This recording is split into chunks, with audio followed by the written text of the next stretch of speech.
નમસ્કાર વિદ્યાર્થી મિત્રો, આજે આપણે ધોરણ 10 વિજ્ઞાન અને ટેકનોલોજીમાં પ્રકરણ નંબર 4 કાર્બન અને તેના સંયોજનોનો ઓનલાઈન લેક્ચર નંબર 2 નો અભ્યાસ કરવા જઈ રહ્યા છે। વેઇટેજ ફરી જોઈએ જૂના વેઇટેજ પ્રમાણે 1+1+4 એટલે કે બે પ્રશ્નો વિભાગ A માં અને એક 4 માર્કનો વિભાગ D ની અંદર ફરજિયાત પ્રશ્ન પૂછાશે। 6 માર્કનો વેઇટેજ ગઈ સાલ સુધી આ સાલ વેઇટેજમાં વધારો થશે, બરોબર છે। તો પરીક્ષાની દ્રષ્ટિએ પણ ખૂબ જ મહત્વનું છે અને આગળના ધોરણમાં કે જે લોકો 11 12 સાયન્સ કરવાના છે એ લોકો માટે પણ આ ચેપ્ટર ખૂબ જ મહત્વનું છે, તો એનો ખૂબ જ ગહનથી અભ્યાસ કરશો। આપણે જોઈએ કે લેક્ચર નંબર 1 ની અંદર આપણે અભ્યાસ કર્યો હતો કે જે કાર્બન છે, કાર્બનનું મહત્વ શું છે, કાર્બન ક્યાંથી પ્રાપ્ત થાય છે, કઈ કઈ વસ્તુની અંદર કાર્બન રહેલો છે, ઇન શોર્ટ બધી જ વસ્તુમાં પ્રત્યક્ષ પરોક્ષ રીતે કાર્બન રહેલો છે, આપણે નો અભ્યાસ કર્યો છે, બરોબર। પછી આપણે જોયું કે આયનીય સંયોજનો અને સહસંયોજક વચ્ચેના ગુણધર્મો જોયા, તો બંને ગુણધર્મ એકબીજાના કેવા હતા, વિપરીત હતા। જેમ કે આયનિક સંયોજનની વાત કરીએ તો એના ગલન બિંદુ અને ઉત્કલન બિંદુ ઊંચા હોય છે, તો પેલી બાજુ કેવા છે, નીચા જોવા મળ્યા હતા, બરોબર છે। તો આ રીતના કમ્પેરિઝન કરવામાં આવે છે કે આયનિક સંયોજનો પાણીમાં દ્રાવ્ય છે, પેલા પાણીમાં અદ્રાવ્ય છે, પણ કાર્બનિક સંયોજનોમાં અદ્રાવ્ય છે, બરોબર છે। તો આવા ના આપણા ગુણધર્મો ખૂબ જ આપણે જોયા હતા, બરોબર છે। એ ગુણધર્મો ખૂબ પરીક્ષાની અંદર પૂછાવા લાયક છે। આજે આપણે ઓનલાઈન લેક્ચર નંબર 2 ની અંદર સહસંયોજક બંધનો અભ્યાસ કરવા જઈએ। સહસંયોજક બંધ આપણે પહેલો આજે આપણે હાઇડ્રોજનમાં સહસંયોજક બંધની ચર્ચા કરીશું, પછી આપણે ઓક્સિજનની અંદર સહસંયોજક બંધની ચર્ચા કરીશું, પછી ક્લોરીનની અંદર આપણે સહસંયોજક બંધની ચર્ચા કરીશું। પણ એ પહેલા આપણે 1 થી 20 તત્વો જે આપણે આગળના ચેપ્ટરમાં શીખી ગયા છે, 9મા ધોરણમાં પણ શીખ્યા છે, એ યાદ આવવા જોઈએ। ફરીથી આપણે એનું રિવાઇઝ કરી દઈએ। 20 તત્વોમાં પહેલું છે hydrogen, helium, lithium, beryllium, boron, carbon, nitrogen, oxygen, chlorine, neon, sodium, magnesium, aluminium, silicon, phosphorus, sulphur, chlorine, argon, potassium અને કેલ્શિયમ। હાઇડ્રોજનનો પરમાણુ ક્રમાંક 1 છે, હિલિયમનો 2 છે, લિથિયમનો 3, બેરિલિયમનો 4, બોરોનનો 5, કાર્બનનો 6, નાઇટ્રોજનનો 7, ઓક્સિજનનો 8, ક્લોરીનનો 9, નિયોનનો 10। સોડિયમનો પરમાણુ ક્રમાંક 11, મેગ્નેશિયમનો 12, એલ્યુમિનિયમનો 13, સિલિકોનનો 14, ફોસ્ફરસનો 15, સલ્ફરનો 16, ક્લોરીન 17, આર્ગોન 18, પોટેશિયમ 19 અને કેલ્શિયમ 20। આમ 20 તત્વો આપણે આગળના ચેપ્ટરમાં પણ શીખ્યા છે, એ તો યાદ જ હોવું જોઈએ। આજે એની અંદર ઇલેક્ટ્રોન રચના પણ આપણે શીખીએ, એ પણ આવશે। કઈ કક્ષકમાં કેટલા ઇલેક્ટ્રોન યુગ્મિત છે, કેટલા અયુગ્મિત છે, એ પણ આજે આવશે। તો આજે આપણે જોઈશું પહેલો જ પ્રશ્ન, બરોબર છે, કે H2 યાની કે હાઇડ્રોજન અણુમાં સહસંયોજક બંધ સમજાવો। 4 માર્કની અંદર આખો હાઇડ્રોજનમાં સહસંયોજક બંધ સમજાવો આપણે પૂછી શકાય છે। તો સૌથી પહેલા જ આપણે પહેલા સ્ટેપની અંદર આપણને ખબર પડી જવી જોઈએ કે હાઇડ્રોજન છે, તો હાઇડ્રોજનનો પરમાણુ ક્રમાંક કેટલો છે, 1 છે, તો આપણે જોઈ શકીએ। તેથી તેની ઇલેક્ટ્રોન રચના 1 થશે, એટલે કે આપણે બધું તેનું 2 8 8 18 18 અને 32 આ રીતની અંદર ઇલેક્ટ્રોનની ભરણી થતી જોવા મળે છે। એટલે કે પહેલી કક્ષા છે, કઈ કક્ષા છે, K L M N આવી કક્ષકનું નામ છે, બરોબર છે। એટલે કે K કક્ષકમાં એક ઇલેક્ટ્રોન રહેલો છે, આપણે એવું કહી શકીએ। એને આપણે ગોળાકાર કક્ષક સ્વરૂપે બતાવીએ કે આ એક જ કઈ છે, K કક્ષા છે, બરોબર છે। કઈ કક્ષા છે, K કક્ષા। એની અંદર ફક્ત એક જ ઇલેક્ટ્રોન છે, આપણે એક ઇલેક્ટ્રોન આ રીતના બતાવી દઈએ છીએ, બરોબર છે। એટલે ઇલેક્ટ્રોન રચના થઈ ગઈ કે યાની કે આની પાસે આપણે એમ કહી શકાય કે હાઇડ્રોજનની બહારની કક્ષામાં એક અયુગ્મિત ઇલેક્ટ્રોન છે ને આપણે એના ટપકા સ્વરૂપે દર્શાવી શકીએ। ઘણા ચોકડી ઘણા સાહેબો અંદર આજના ચોકડી સ્વરૂપે પણ દર્શાવી શકે છે, બરોબર. બંને વસ્તુ એક જ છે, બરોબર છે. તો આ રીતના હાઇડ્રોજનનો પરમાણુ ક્રમાંક 1 છે, તેની ઇલેક્ટ્રોન રચના 1 છે, તેની કે કક્ષામાં એક અયુગ્મિત ઇલેક્ટ્રોન રહેલો છે અને તેની આ રીતના ટપકા સ્વરૂપે એક અયુગ્મિત ઇલેક્ટ્રોનને દર્શાવવામાં આવે છે. હવે હાઇડ્રોજનનો બીજા સ્ટેપની અંદર કે હાઇડ્રોજનનો પરમાણુ આ છે આપણો હાઇડ્રોજનનો પરમાણુ. આવા બે હાઇડ્રોજનના પરમાણુ સાથે આનો ઇલેક્ટ્રોન આ બાજુ લખ્યો, આનો ઇલેક્ટ્રોન આ બાજુ લખ્યો, ગમે તે બાજુ આપણે લખી શકીએ છીએ, પણ આપણને સરળતા માટે આ હાઇડ્રોજનનો પરમાણુનો ઇલેક્ટ્રોન આ બાજુ લખીશું, આ હાઇડ્રોજનનો એક ઇલેક્ટ્રોન આપણે આ બાજુ લખીશું. વચ્ચે સહસંયોજક બંધનું નિર્માણ થાય. એટલે સહસંયોજક બંધનું નિર્માણ થાય એટલે તમારે સિમ્પલ યાદ શું રાખવાનું કે ફક્ત આ જે વૃત્તાકાર જે ભૂસી અને બંનેને સિમ્પલી નજીકમાં લખી દેવાનું. તો આપણે જોઈશું આ રીતના આ ઇલેક્ટ્રોન આ બાજુ લખ્યો, આપણે આનું આ બાજુ લખ્યા, બરોબર છે. તો આ બની ગયો સહસંયોજક બંધ. એટલે સહસંયોજક બંધ બને એટલે શું થયું, ઇલેક્ટ્રોનની ભાગીદારી થઈ. ઇલેક્ટ્રોનની ભાગીદારી થઈ અને બંનેની અષ્ટક રચના પૂર્ણ થઈ, એટલે કે અષ્ટક રચના પૂર્ણ કરવા માટે બીજા એક ઇલેક્ટ્રોનની જરૂર છે. તો એ કોણ આપ્યો, આ હાઇડ્રોજનના પરમાણુ આપ્યો. તો આની અષ્ટક રચનામાં આપણે બે ઇલેક્ટ્રોન જોઈશું. તો આ રીતના ગોળ સર્કલ દોરીશું તો આ હાઇડ્રોજન પાસે બે ઇલેક્ટ્રોન થઈ ગયા એટલે અષ્ટક રચના પૂર્ણ થઈ ગઈ. આ રીતે બીજો સર્કલ દોરીશું ગોળ, એક્ઝેક્ટ ગોળાકાર જ આવવું જોઈએ. આ પણ આ હાઇડ્રોજનની પણ એની ગોળાકાર કક્ષકની અંદર જે અષ્ટક રચના પૂર્ણ થઈ ગઈ, બરોબર છે. આપણો આ થઈ ગયું હાઇડ્રોજનનો અણુ, બરોબર છે. અને અહીંયા શું બની જાય છે, અહીંયા સહસંયોજક બંધ. શું થઈ, ઇલેક્ટ્રોનની ભાગીદારી થઈ અને આપણને શું મળે છે કે સહસંયોજક બંધનું નિર્માણ થાય છે. હવે આને આપણે બીજી સ્વરૂપે પણ દર્શાવી શકાય છે, અહીંયા અથવા કરી આ રીતનું દર્શાવી શકીએ છીએ. એક એક ઇલેક્ટ્રોનની ભાગીદારી એટલે બંને વચ્ચે કયો છે કે સિંગલ બંધનું નિર્માણ થયું, બરોબર છે. અને આ રીતના પણ દર્શાવવાનું, આ રીતના પણ દર્શાવવાનું અને અહીંયા લખવાનું કે હાઇડ્રોજનમાં એક બંધ, અંગ્રેજીમાં શું કહીશું આપણે, સિંગલ બંધ નું નિર્માણ થયું. આ રીતના બે સમીકરણ સ્વરૂપે લખવાનું અને પછી આને સમીકરણને સમજાવી દેવાનું. આમાં કોઈ પણ પ્રકારની ભૂલ ના આવી જોઈએ. તો આનું લખાણ આપણે જોઈશું. પહેલું જ આપણે એરો મારીને લખાણ લખવાનું કે હાઇડ્રોજનનો પરમાણુ ક્રમાંક 1 છે, તેથી તેની ઇલેક્ટ્રોન રચના 1 છે, તેથી તેની કે કક્ષામાં એક શું કહેવામાં આવે છે, એક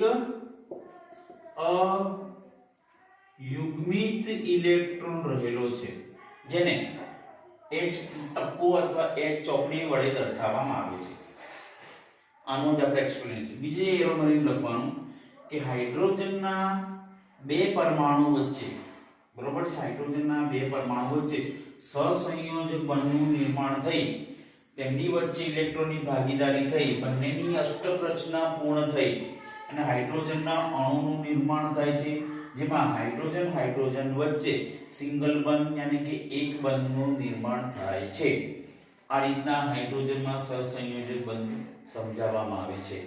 આ રીતના એની ચિત્રાત્મક સમીકરણ પણ લખવું પડે અને સમીકરણને આપણી ભાષામાં સમજાવવાનું છે. તો આનું પણ તમે સ્ક્રીનશોટ પાડી અને લખી શકો છો લખાણ, અને આનું લખાણ પણ તમે જોઈ શકો છો કે આખું કાગળની અંદર જ એનું લખાણ પણ અહીંયા સમાઈ ગયેલું છે. વિડીયોની અંદર તમે આખું પેજ તમે જોઈ શકો છો કે કેવી રીતના લખાણ લખવાનું, આ સમીકરણ લખવાનું છે અને સમીકરણ પછીનું લખાણ કેવી રીતના લખાય છે એ પણ અહીંયા મેં તમને બતાવી દીધું છે. એટલે હવેથી અલગથી પીડીએફ ફાઇલ આવશે નહીં, તમે વિડીયો જોશો તો જ તમને પીડીએફ ફાઇલ દેખાશે, બરોબર છે. તો આ રીતના આપણે હાઇડ્રોજનમાં સહસંયોજક બંધનું નિર્માણનો આપણે અભ્યાસ કર્યો. હવે આપણે બીજો અભ્યાસ કરીશું કે ક્લોરીનમાં, બરોબર છે, ક્લોરીનમાં સહસંયોજક બંધનું નિર્માણ કરીશું. પછી પછી આપણે જોઈશું આપણે ઓક્સિજનમાં. તો સૌથી પહેલા આપણે જોઈશું કે ઓક્સિજન. તો સાઈડમાં તમે જોઈ શકો છો કે ઓક્સિજનનો પરમાણુ ક્રમાંક કેટલો છે. જે પેલા 1 થી 20 તત્વ છે ત્યાં બધાની નજર હોવી જોઈએ કે ઓક્સિજનનો પરમાણુ ક્રમાંક કેટલો છે 8 છે. એ યાદ રાખવાનું. અને ક્લોરીન આગળ જતા ક્લોરીનનો પરમાણુ ક્રમાંક કેટલો છે 17 છે. બરોબર છે. એ પણ ખૂબ આપણે ધ્યાનમાં રાખીશું. હવે હું પૂછી દઉં છું, તમને યાદ આવી ગયું હશે. હવે આપણે જોઈશું કે હાઇડ્રોજનની અંદર આપણે સહસંયોજક બંધનો અભ્યાસ કર્યો. હવે આપણે ક્લોરીનની અંદર બીજું આપણે જોઈશું Cl2 યાની કે ક્લોરીન અણુમાં સહસંયોજક બંધ સમજાવો. એના જ સ્ટેપ આપણે લખવાના છે. પહેલું સ્ટેપ ક્લોરીન છે. ક્લોરીનનો પરમાણુ ક્રમાંક કેટલો છે 17 છે. તેથી એની ઇલેક્ટ્રોન રચના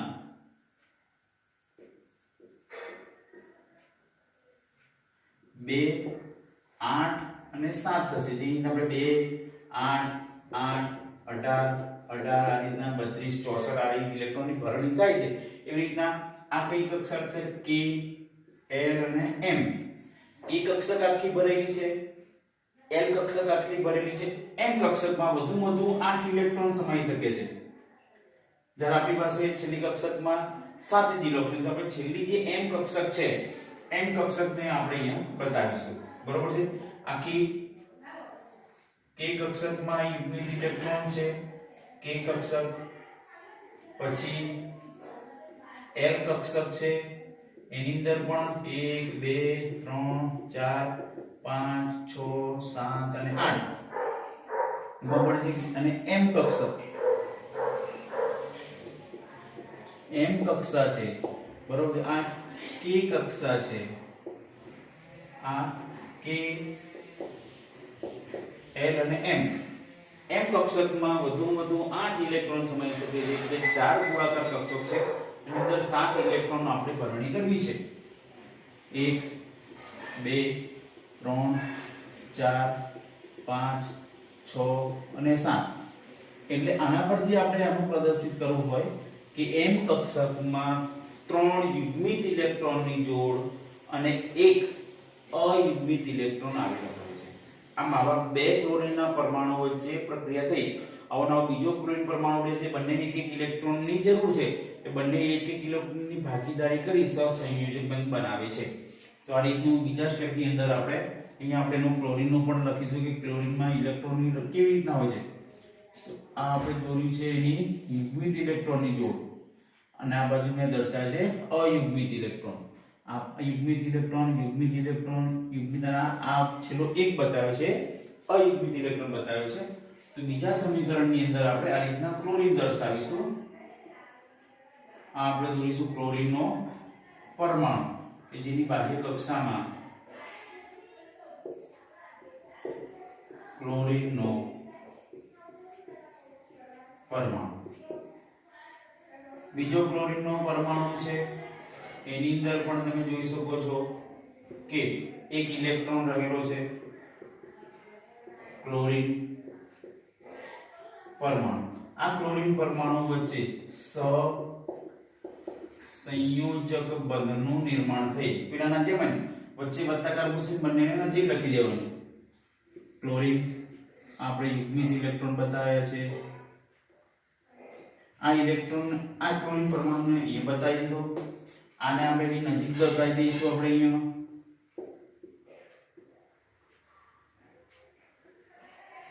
બરોબર છે. અષ્ટક રચના પૂર્ણ થઈ યાની કે આ ક્લોરીનની બાહ્ય કક્ષામાં 8 ઇલેક્ટ્રોન હોવા જોઈએ. આનીમાં પણ 8 ઇલેક્ટ્રોન આપણે બતાવવા પડશે. તો આ રીતનું ગોળાકાર ગોળ બિંદુ દોરી દેવાનું કે જેની અંદર 8 ઇલેક્ટ્રોન આવતા હોય. જોઈ તો 2 4 6 8. એવી રીતના અહીંયા પણ તમે ગોળાકાર સર્કલ દોરી શકો છો. અને 2 4 6 8 ઇલેક્ટ્રોન છે. એટલે અહીંયા કયો બંધનું નિર્માણ થશે? તો સહસંયોજક બંધનું નિર્માણ થઈ, ઇલેક્ટ્રોનની ભાગીદારી થઈ અને આપણને ક્લોરીન અણુ પ્રાપ્ત થશે. બરોબર છે. અને બીજી રીતે લખવું હોય અથવા કરી આમ લીટી દોરી દો ક્લોરીન ક્લોરીન વચ્ચે સિંગલ બંધનું નિર્માણ થતું જોવા મળે છે. અને કે ક્લોરીનની અંદર અહીંયા કેટલો બંધ બનાવ્યો છે? એક બંધ. બીજી ભાષામાં શું કહેવાય? સિંગલ બંધ. બરોબર છે. આ રીતના ક્લોરીનમાં સહસંયોજક બંધનું આ રીતના સમીકરણ સ્વરૂપે અને પછીનું લખાણ લખવાનું. તો પહેલી જ લખાણ એટલે મળીને લખવાનું છે કે ક્લોરીનનો પરમાણુ ક્રમાંક 17 છે, તેની ઇલેક્ટ્રોન રચના 2 8 7 છે. એટલે કે એની m કક્ષકમાં 3 યુગ્મિત ઇલેક્ટ્રોન ની જોડ અને એક અયુગ્મિત ઇલેક્ટ્રોન આવેલા હોય છે, જેને દર્શાવેલ છે. બીજો મુદ્દો લખવાનો કે ક્લોરીન પરમાણુ અને બે ક્લોરીન પરમાણુ વચ્ચે સહસંયોજક બંધનું નિર્માણ થઈ એક ઇલેક્ટ્રોનની ભાગીદારી થઈ ક્લોરીન અણુ પ્રાપ્ત થાય છે અને ક્લોરીન વચ્ચે સિંગલ બંધ એટલે કે એક બંધનું નિર્માણ થાય છે. આમાં આપણે આ રીતના ક્લોરીન અણુમાં સહસંયોજક બંધને આ રીતના સમીકરણ સ્વરૂપે લખીશું અને એનું લખાણ પણ તમે જોઈ શકો છો કે આ એનું ચિત્રાત્મક રજૂઆત છે, સમીકરણ છે અને એનું લખાણ. બરોબર છે. વિડિયોની અંદર તમે આ લખાણ છે એને સ્ટોપ કરી અને એનું લખાણ તમે લખી શકો છો. એટલે હવે જો અલગથી પીડીએફ ફાઇલ આવશે નહીં. આમ ક્લોરીનનું પણ લખાણ તમે વિડિયોની અંદર તમે હવે જોઈ શકો છો. એટલે તમે વિડિયો જોશો તો જ તમને એનું લખાણ લખવા મળશે. તો વિદ્યાર્થી મિત્રો, આ પણ ખૂબ જ મહત્વનું છે કે કોનો અભ્યાસ કર્યો આપણે? ક્લોરીનનો. હવે આપણે જોઈશું બીજો આજનો અભ્યાસ કરીશું ઓક્સિજનમાં. ઓક્સિજનના અણુમાં સહસંયોજક બંધ. તો ખાસ એનો આપણને ખ્યાલ હોવો જોઈએ કે ઓક્સિજન છે તો ઓક્સિજનનો પરમાણુ ક્રમાંક આપણને યાદ આવવો જોઈએ. તો ઓક્સિજનનો પરમાણુ ક્રમાંક કેટલો છે? આપણે જાણીએ છીએ કે ઓક્સિજનનો પરમાણુ ક્રમાંક કેટલો છે? 8. બરોબર છે. આપણે જે 1 થી 20 જોયા છે એની અંદર આપણે અહીંયા જોયું છે કે ઓક્સિજનનો પરમાણુ ક્રમાંક કેટલો જોવા મળે છે? આપણને 8 જોવા મળે છે. તો હવે આપણે જોઈશું કે ઓક્સિજન યાની કે O2 ઓક્સિજન અણુમાં સહસંયોજક બંધનું નિર્માણ સમજાવો. તો પહેલું સ્ટેપ આવશે ઓક્સિજનનો પરમાણુ ક્રમાંક 8 છે, તેથી એની ઇલેક્ટ્રોન રચના 2 અને 6 થશે. આ કઈ કક્ષા છે? K કક્ષા, આ L કક્ષા. તો એને આપણે આ રીતના દર્શાવીશું. આ K કક્ષા છે, એની અંદર 2 ઇલેક્ટ્રોન ભરેલા છે, એક સીધો અને એક જેને વિરુદ્ધ સ્પિન તરીકે ઓળખવામાં આવે છે. L કક્ષામાં 4 ગોળાકાર કક્ષક જોવા મળે છે. એટલે એની અંદર વધુ કેટલા ઇલેક્ટ્રોન સમાઈ શકે છે? 8 ઇલેક્ટ્રોન. આપણી પાસે છે 6. તો કેટલા સમાશે? 1 2 3 4 5 અને 6. બરોબર છે. આને આપણે પ્રદર્શિત કરવું હોય તો ઓક્સિજનની L કક્ષકમાં 2 યુગ્મિત ઇલેક્ટ્રોનની જોડ અને 2 અયુગ્મિત ઇલેક્ટ્રોન આવેલા હોય છે, જેને આપણે આ રીતના દર્શાવી શકીએ છીએ. ઓક્સિજન છે તો ઓક્સિજનના આ 2 યુગ્મિત ઇલેક્ટ્રોન આ રીતના બતાવ્યા છે. બરોબર છે. અને આ બંને અયુગ્મિત ઇલેક્ટ્રોન છે. આ બંને કેવા છે? અયુગ્મિત ઇલેક્ટ્રોન દર્શાવેલા છે. જ્યારે આ બંને આપણે યુગ્મિત ઇલેક્ટ્રોન દર્શાવેલા છે. એટલે આપણને વધારે ખ્યાલ આવે. આ ઓક્સિજનનો અણુ છે. બરોબર છે. એટલે આપણે આ રીતના દર્શાવશું તો તમને ઓક્સિજન ના દેખાવા જોઈએ. બરોબર છે. તો આ જે આપણે દર્શાવી છે એ યુગ્મિત ઇલેક્ટ્રોનની જોડ બતાવી છે અને પેલા અયુગ્મિત ઇલેક્ટ્રોન બતાવેલા છે. એ ઓક્સિજનનો પરમાણુ. હવે થશે શું કે ઓક્સિજનનો જે પરમાણુ છે, આવા 2 ઓક્સિજનના પરમાણુ વચ્ચે તો આ રીતના યુગ્મિત ઇલેક્ટ્રોન, અહીંયા પણ યુગ્મિત ઇલેક્ટ્રોન જોવા મળે છે અને આ 2 અયુગ્મિત ઇલેક્ટ્રોન આપણે દર્શાવ્યા છે. એવી રીતના જ બીજા ઓક્સિજનના આ 2 ત્રાંસા યુગ્મિત ઇલેક્ટ્રોન બતાવેલા છે અને 2 અયુગ્મિત ઇલેક્ટ્રોન અહીંયા બતાવેલા છે. આ થઈ ગયો આપણો ઓક્સિજનનો પરમાણુ. એના વચ્ચે આપણે સહસંયોજક બંધ બને, સહસંયોજક બંધનું નિર્માણ થાય છે. એ સિમ્પલ એસ ઉપર બંને વત્તાકાર દૂર થઈ અને બંને ઓક્સિજન પરમાણુ નજીક આવી જાય છે. તમે જોઈ શકો છો આ પ્રથમ ઓક્સિજનના પરમાણુ છે એનું આપણે બતાવ્યું છે. એનો એક યુગ્મિત ઇલેક્ટ્રોન અહીંયા છે, એક અયુગ્મિત ઇલેક્ટ્રોન અહીંયા છે. અહીંયા આપણે બીજા ઓક્સિજનના પરમાણુનો અયુગ્મિત ઇલેક્ટ્રોન અહીંયા બતાવ્યા. અને યુગ્મિત ઇલેક્ટ્રોન આપણે અહીંયા બતાવ્યા. એટલે આ બે વચ્ચે સહસંયોજક બંધ બને છે, એટલે ઇલેક્ટ્રોનની શું થાય છે? ભાગીદારી થાય. બરોબર છે. તો ભાગીદારીથી કે આને બે ઇલેક્ટ્રોનની જરૂર હતી તો બે ઇલેક્ટ્રોન મેળવી ને અષ્ટક રચના પૂર્ણ થાય છે કે નહીં આપણે બતાવવાનું છે. એટલે મોટું આમ ગોળ બિંદુ દોરવાનું કે 8 ઇલેક્ટ્રોન આવી જાય. 2 4 6 8 અને આ ઓક્સિજનના પરમાણુની અષ્ટક રચના પૂર્ણ થઈ ગઈ. આ ઓક્સિજનના પરમાણુની પણ અષ્ટક રચના પૂર્ણ થઈ ગઈ. બરોબર છે. આમાં પણ 2 4 6 અને 8. એટલે આને આપણે આ રીતના બીજી રીતે પણ દર્શાવી છે કે ઓક્સિજન છે એમના વચ્ચે દ્વિબંધનું નિર્માણ થાય છે. આપણો આ છે ઓક્સિજનનો અણુ. અહીંયા કયો બંધ બને છે? તો દ્વિબંધ, એને કહેવાય કે ડબલ બંધ નું નિર્માણ થાય છે. આમ ઓક્સિજનમાં ડબલ બંધ છે એ સમજાવો, એટલે સહસંયોજક બંધ સમજાવવાનું છે. આ રીતના સમીકરણ સ્વરૂપે દર્શાવવું પડે. પછી એને સમજાવી દઉં લખાણમાં કે ઓક્સિજનનો પરમાણુ ક્રમાંક 8 છે, તેની ઇલેક્ટ્રોન રચના 2 અને 6 છે. તેથી તેની L કક્ષકમાં 2 યુગ્મિત ઇલેક્ટ્રોનની જોડ અને 2 અયુગ્મિત ઇલેક્ટ્રોન આવેલા હોય છે, જેને આ રીતના ઇલેક્ટ્રોન સ્વરૂપે દર્શાવવામાં આવે છે. બીજો મુદ્દો લખવાનો, બે ઓક્સિજનના પરમાણુ વચ્ચે સહસંયોજક બંધનું નિર્માણ થઈ બંનેના 2 અયુગ્મિત ઇલેક્ટ્રોનની ભાગીદારી થઈ અને ઓક્સિજનનો અણુ બને છે. અને એ ઓક્સિજનના અણુમાં ઇલેક્ટ્રોનની ભાગીદારીથી સહસંયોજક બંધનું નિર્માણ થાય છે અને ઓક્સિજન વચ્ચે દ્વિબંધ એટલે કે ડબલ બંધનું નિર્માણ થાય છે. તો આ રીતના આપણે સહસંયોજક બંધનું નિર્માણ આ રીતના લખાણ સાથે જોઈ શકીએ છીએ. આ રીતના બોર્ડ ઉપર એની ચિત્રાત્મક રજૂઆત છે. આખું બોર્ડ ઉપર થી જોઈ લખો અને આ રીતના એનું લખાણ છે. અને નીચે આપણે જોઈ શકીએ છીએ કે એનું આખે સમીકરણનું લખાણ પણ હવે વિડિયોની અંદરથી જ હવે જોઈ શકો છો. તો વિડિયોની અંદર આ જે લખાણ છે એને સ્ક્રીનશોટ પાડી અને અથવા વિડિયોને પોઝ કરી અને કે અટકાવી અને લખાણ તમારે વિડિયોમાંથી જ હવે લખવાનું રહેશે. તો વિદ્યાર્થી મિત્રો, આજે આપણે ખૂબ જ મહત્વના 3 મુદ્દા કે જે આપણે જાણીએ છીએ આગળના ધોરણમાં પણ આવવાના છે. બરોબર છે. તો હાઇડ્રોજનમાં સહસંયોજક બંધનો અભ્યાસ કર્યો, ક્લોરીનની અંદર સહસંયોજક બંધનો અભ્યાસ કર્યો અને ઓક્સિજનમાં સહસંયોજક બંધનો અભ્યાસ કર્યો. તો વિદ્યાર્થી મિત્રો, આજે આટલું જ. આવતીકાલે બીજા 3 સહસંયોજક બંધનો આપણે અભ્યાસ કરીશું.